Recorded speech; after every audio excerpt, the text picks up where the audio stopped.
Ohio closes non-conference play against UMass on Saturday with a 2 p.m. kickoff.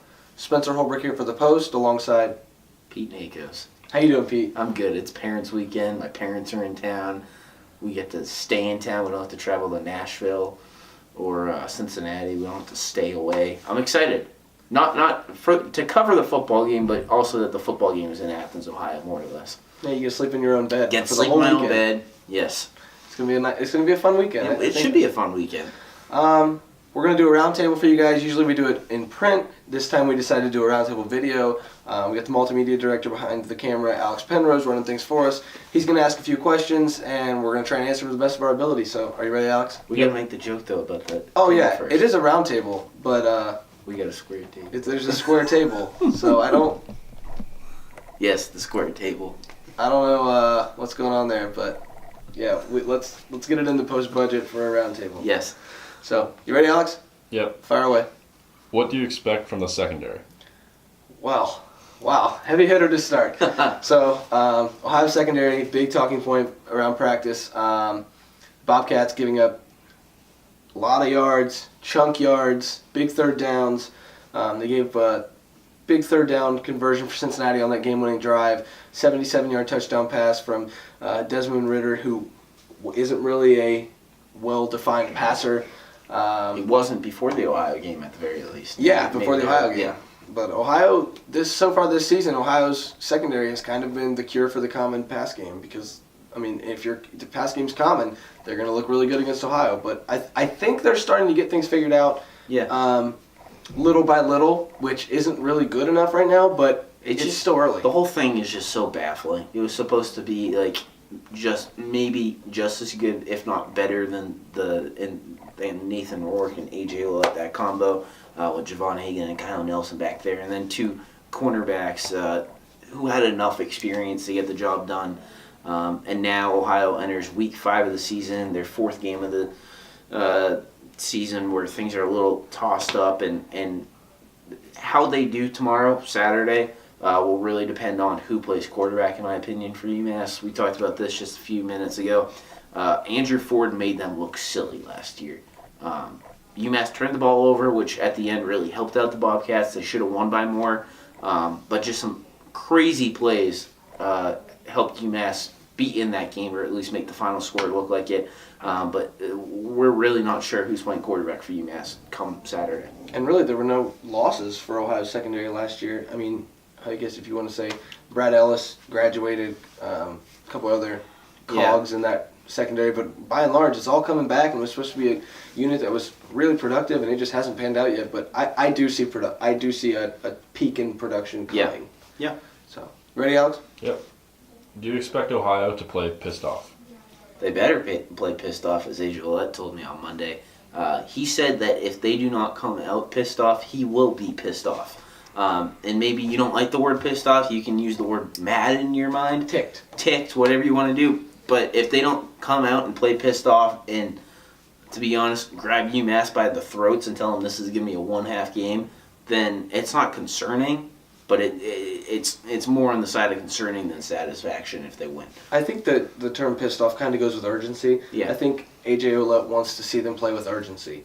And I think Frank Solich wants to see them play with urgency. They played with urgency in the first half. They had a purpose on the field on offense. Yes. They were moving the ball up and down the field however they wanted to. Even when Nathan Rourke faced pressure, he said, I'm going to make a play on this play. Yep. 2-handed shovel passes later, a flip to running back later, and you got 10 yards on one play that was supposed to lose 8. Yep. So, I mean, the whole sense of playing mad also comes with a sense of urgency, and I just think that they lacked that sense of urgency in the second half against Cincinnati, and it's got to be there Saturday, or else there will be some concerns heading into MAC play. And just jumping back on that, and we can get this to our next question too, because it touches this, but it has to do with the urgency. Nathan Rourke said that this 1-2 start is not satisfying, and it may hurt them at the end of the season. If they lose this game on Saturday, it's really going to hurt them at the end of the season. Winning 5 games in the MAC just to get to the bowl game may not seem as big of a deal as it is, but they got to go to Mount. They don't have to go to Mount Pleasant, excuse me. They have to go to Western Michigan. They have to go to Miami. Those are weeknight games, playing at NIU in 2 weeks. The wins are not exactly easy to come by. to an extent if Ohio continues to go on this path that is uncertainty. And that kind of leads into the next question. So go ahead, Alex. If Ohio wins, how meaningful is it as their non-conference schedule wraps up? I think it's huge. Oh, it's so big. I think it's huge. If Ohio loses this game, you could see like a spiral effect. Yeah. I don't want to sound like the bearer of bad news for Bobcat fans everywhere, but I mean, this is kind of like the. It's weird that the UMass game in Week 5 is kind of like the game. Yeah. But so far, I mean, it can go downhill so fast. You got to go to Kent State next week against an established quarterback, which has not happened in Kent State in a very long time. Back-to-back games on the road after this. Yeah. Kent, and then a long trip up to Northern Illinois. Yep. And then before you come home for Bowling Green, and I know that Bowling Green game can be also like a easy win. Yeah, it should be an easy win. Kent should be a win. Yeah. UMass is a game that is really, they should win. Should be a win. So it could be huge for just a confidence thing. I think if the secondary does play well, Yes. it will start to snowball, and you'll start to see better play against Kent and NIU after UMass, because they've just got to have some confidence. The confidence has got to be shaken a little bit. Let's put things in context even a little more, and I don't mind putting myself up at. If you asked me on August 15th how non-conference was going to go, I was going to tell you that the Bobcats were going to be 3-1. They were going to beat Howard, they were going to beat UMass handedly, and they were going to win either against Cincinnati or Virginia. That has not gone the way it has, and I thought in that one loss in my mind, it would be very competitive. Now that Cincinnati game was competitive, but it wasn't the kind of competitive I thought it would be in August. I thought it would be like a touchdown back and forth kind of game, and it wasn't. It wasn't, because they didn't score in the second half. And it was kind of a meltdown, I guess. It was a meltdown. So go ahead, Alex. Who wins and why? Oh, jeez. Oh. Okay. I made my prediction this morning. I've kind of given it away just because I was talking about the momentum that they could create.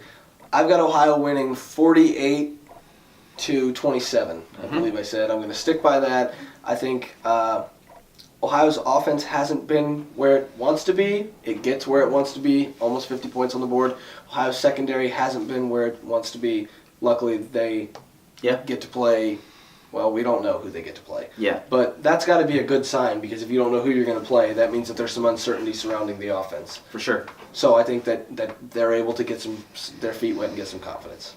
I got Ohio winning 42-21. Sorry, been a long day. Anyways, Ohio wins it. Something we haven't talked about, and it may be me just being nice, it's Parents' Weekend. When you have been here since August 4th or 5th and your parents get to come hang out with you for a weekend as a football player, I personally think it carries some weight. Like, if you get to play a home game and your parents come into town, and I know parents travel, but it's going to be a good crowd Saturday. It'll be the best crowd, one of the better crowds of the year, and that helps out to some sort of an extent. And then on the football field, I just think that the secondary has their best game of the season. Nathan Rourke continues to do these, like, Houdini-esque things on the field, and the run game really gets going. Only point of concern for me is the offensive line really has not been fantastic, and this is a game that they should be fantastic. So if they are not fantastic, I think they'll still win the game, but it may be a little concerning a little bit down the road. Yeah, and I agree. But, I mean, if you really look at it this way, and we'll wrap things up, Ohio's playing at home for the first time since September 1st. Yes. It's the first home game since September 1st. It's a long gap. They'll kick off on September 29th, 4 weeks between home games. That's a long time, 28 days to not play in Peden Stadium. Yeah. So they'll kick off at 2 o'clock. Yep. We'll be there. We will be there. We'll be writing articles. Yeah. We'll be doing a post-game video. So make sure to stay tuned to the post for everything else you need to know about Ohio football against UMass, 2 o'clock on Saturday. Well, fist bumps too.